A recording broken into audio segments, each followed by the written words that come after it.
Hello and welcome to another update. In this one we'll be covering the whole front line, starting out in the Zaporizhia front. But first, let's take a look at the temperature in these areas. We'll start out looking at the temperatures in Zaporizhia, where we can see that the temperature generally only goes slightly above 0 degrees Celsius, but then the rest of the time it's in the negatives. Like right now it's -2 degrees Celsius and the sun is out and there's no rain until Tuesday. With this, I think we can determine that the ground is going to be frozen. And similar in the Volodar front, we see that it's mostly negatives and almost 2 digits in the negatives. So most likely it is going to be frozen ground, and that repeats itself all over the front line in the south, all the way to Bakhmut from Zaporizhia. And with this, we can determine that every place that the Russians have started significant attacks are all within areas where the ground has been frozen. So most likely they're making use of this window of opportunity to launch their attacks. So starting out in the Orikhiv area, we can see that the Russian forces actually are attacking from the fields, from the south towards the north, in the direction of Melitokmachka, Novodanilivka, and Novoanderivka. And as we can see, they are also attacking in the northeast in the direction of Cherivne.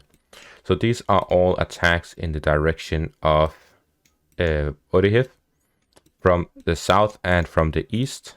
Most likely they're also attacking this direction, but it wasn't reported on.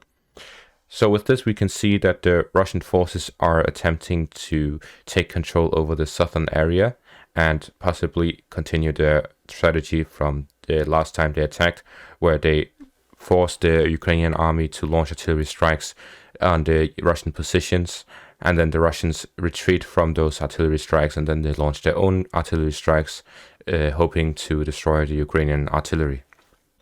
Now, if we take a look at the topographic map over the Orikhiv area, we can see that this highway is all situated within the valley that the Orikhiv city itself is also situated in. So we can see that the Russian forces attacking from this valley is not optimal, as they'll be attacked from the northern hills as well as from the ones in the south. So they're actually attacking from the south instead, which will allow them to keep the high ground as they try to advance and attack the villages within the highway from the high ground. And at the same time, we're seeing them attack from the other hills to the west and to the south of Orikhiv, where they are trying to gain control over these areas.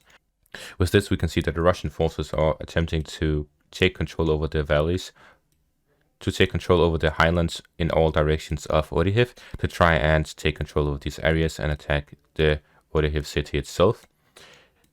We can see that the Russian experience in Soledar, where they managed to capture the highlands around Soledar and then storming Soledar itself, allowed them to gain a huge advantage where they could break through the defenses at Soledar. Despite having months to fight there, they managed to break through in a couple of weeks due to getting the high grounds. So now they are focusing all of their efforts on gaining the high grounds and attacking from those positions. Moving on to the Holyaypole area, we see that the Russian forces are also attacking here from the south, and they are attempting to attack in the eastern part as well in the direction of Melinivka. Now, something interesting to look here is in the topographic map. If we look at this is Holyaypole, and this is Selizhnishne, here to the left of it. So we can see here that there is a railway going down through Selizhne, and we also see that Holyaypole is situated within a valley. So from this, we can see that the roads that the Russians are using to attack Holyaypole is the T0401 highway, which we can see goes through from the high ground towards Holyaypole, which is in the valley. And then at the same time, they're also attacking from the southeast. So they're attacking from within the valley at the same time as they're attacking from the high ground. And if we look at the Melinivka area, we also see that it is also situated within a valley, but there is a high ground to the south of it. And we can see that they have captured, we can see that the Russian forces have also captured this height to the south of it. So the Russians are taking control over the high grounds, and then they're attacking down into the cities. Moving on to the Volodar area, we see that the Russian forces are attacking from two directions, from Milkilske to the east of Pavlivka and from the west of Pavlivka, trying to attack Volodar from these two directions.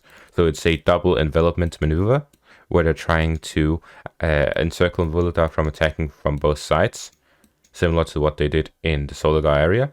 And with this, we can see that the Russian forces are conducting a serious offensives in the direction of Volodar, or it could also be similar to what they're doing in Zaporizhia, where they're trying to find the locations of the Ukrainian artillery.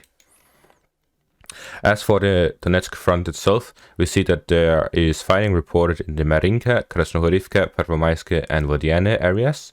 And this is just a repeat of what we have been seeing for months, where they attack and then fall back for the day, and then they attack the next day. And as the Russian sources claim, this is to prevent any Ukrainian buildup of troops that is significant enough for them to launch an offensive. As for the north of Avdiivka, there were reports by the Ukrainian Ministry of Defense that the Russian forces have started attacking Novobakhmutivka as well. As for the Bakhmut area, we see that the Russian forces are continuing their attacks north of Klishchivka towards Ivanivske, to the northeast of Bakhmut, as well as from Pitorodne towards Yahidne and Krasnogora. In the Pitorodne-Yahidne area, it's not sure whether or not they have crossed the river line. As we can see if we zoom in, that the Russian forces have reached the river line, but there's been no reports whether or not they have crossed the river line. All Wargunso reported was that they were attacking Yahidne from the direction of Pitorodne, and that they were seeing success. That doesn't specify what they have accomplished. We do see that the Russian forces have crossed the river line here by the Pereskovivka area and have taken the control over the garden center in this area, and the Krasnogora fighting continues. As for the northeast of Bakhmut, we see that the Russian forces have entered the residential area.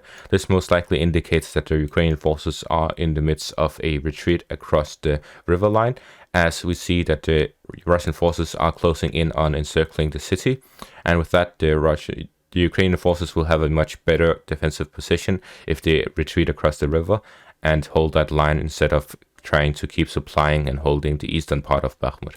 So, quickly looking at the topographic map north of Klishchivka, if we move to that direction, we can see that the high grounds are situated to the south of Ivanivske.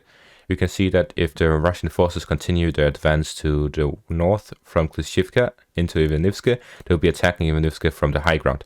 At the same time, we have seen them cross the canal here to the west, which allows them to also hold the high ground here in the west. So we're seeing the Russian forces continuing attacks in the direction of the high ground and continue taking the high ground and then attacking the areas which are situated in the low ground next to the high ground, so that they have the advantage of the high ground when they are attacking. They're also allowing them to directly attack these areas while always having the advantage. As for the Siversk area, we see that the Russian forces are continuing the attacks in the direction of Rostolivka, Spirne, as well as Bilohorivka, where the fighting is continuing, and the Russian forces are trying to capture these areas to continue their offensives in these directions. And then finally, the Russian forces are trying to recapture Novoselivsk after the Ukrainians recently captured it. And that's all for this update.